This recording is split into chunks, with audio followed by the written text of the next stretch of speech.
In this video, I'm going to talk you through 5 tools that every digital nomad needs. And the first one is a decent quality laptop. Now, this will be the most important tool in your toolbox, so don't skimp on this. And it's a good idea to stick with a well-known brand, as this will make it easier to get it repaired if it breaks, which does happen sometimes. Now, your laptop computer needs to be robust. It needs to be lightweight and portable because, after all, you're going to be carrying it around all the time. It needs to have a long battery life because you might not be able to plug it in, especially if you're traveling. It needs to have good storage or hard drive space. And this is very important because you may need to store everything on your computer for long periods of time because you might not be able to rely on Wi-Fi everywhere. So you do need to make sure that you've got that capacity on hand. Mac, Windows, or Linux/Chromebook? Well, that's up to you.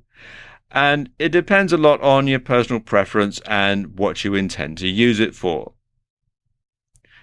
Macs are more sophisticated and better for graphics, but they're also more expensive.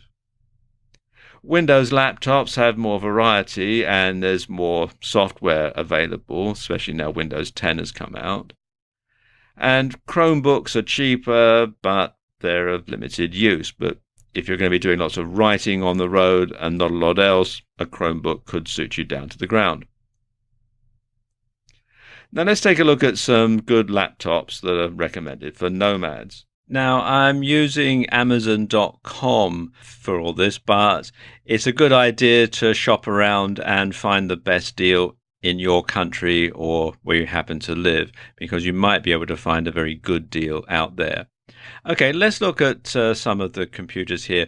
If you're looking for just a basic Chromebook, then something like the Acer is very good. As you can see, it's quite reasonably priced, and it has quite a good Intel Celeron quad-core processor, and it's nice and light. And if all you're going to do is word processing and checking your emails and maybe watching the odd video, then this is perfect for that particular purpose.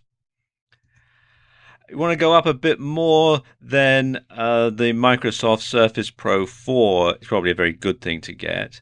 As you can see, it's got an i5 processor, 4 gigabytes of RAM, and 128 gigabyte hard drive. And you can see it is actually a bit more expensive, but again, very good value when you consider exactly what it is that you're getting. If you need to do some fairly heavy-duty works on the road, then a proper, as I call it, a proper laptop is probably the best thing to get. Something like the Apple MacBook Air or the Dell Inspiron 7000 series.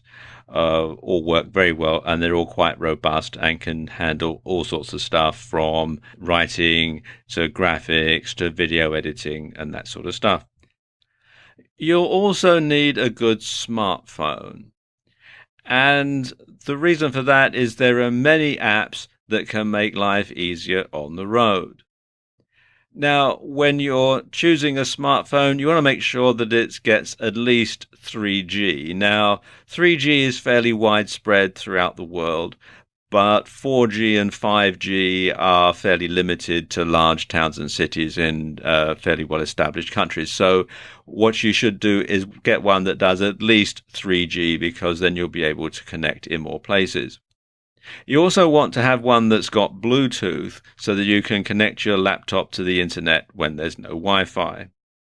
Should you get a Windows, an iOS, or an Android smartphone? Well, again, it's up to you, and a lot of it comes down to personal preference and to budget. A good place to look for a smartphone is on eBay, and you can generally pick up a very good deal there, and it allows you to drill down and find the particular type of smartphone that you want.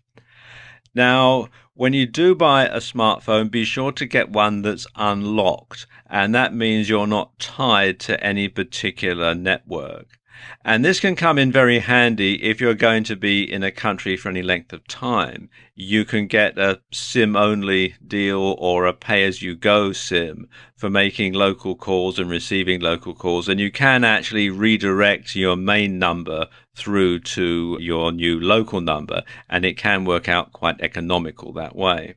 You're also going to need a backup drive, and this is important that you have this and keep it separate from your laptop, because if your laptop breaks or gets lost or stolen, then you won't lose all your data.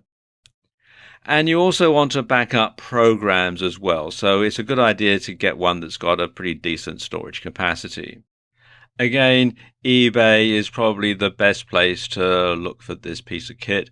Be sure to get one that you can power from the USB port. That way you don't have to worry about having the correct power transformer or that sort of thing. You might also want to consider cloud storage. Now, with cloud storage, your most important files can be kept completely separately from your laptop. And it's also easy to deliver work to clients that way, because you can simply give them the link on your cloud storage and they can download it at their leisure. There are a number of different cloud storage facilities out there. Probably the most popular one is Amazon S3, and you can find out more at aws.amazon.com/S3. It does come with a certain amount of free space, which is generally all right just for passing on docs or for backup storage. After that, you do have to pay, but the pricing is quite reasonable, and you can host it in different countries as well, depending on where you're traveling. So you can have it in Ireland or Australia or the US, so it is quite flexible in that way. Then we have the Microsoft Cloud, which you can find out about at cloud.microsoft.com. Again, both free and paid for versions of this. And this does sometimes come as an add-on with Microsoft Office 365. So if you have that, you might already have Microsoft Cloud. Then there's G Suite by Google Cloud. This is a paid-for service, but as you can see, the prices are very reasonable. And also there's Google Docs, which is good for sharing documents. So if you're writing, then you can simply upload it to Google Docs and share it with your client that way. And this particular service is free. And finally, you want to get some downloadable software or software that's accessible online. And again, if something happens to your laptop and you lose all the software as well, you don't have to carry around backup disks with you, you don't have to carry around the DVDs, and you can simply update the software all the time. And some popular choices are Microsoft Office 365, which you can read about at products.office.com, and the Adobe Creative Cloud, which you can find out more about at adobe.com. Now, these are both paid-for solutions, and they require internet connectivity to work properly.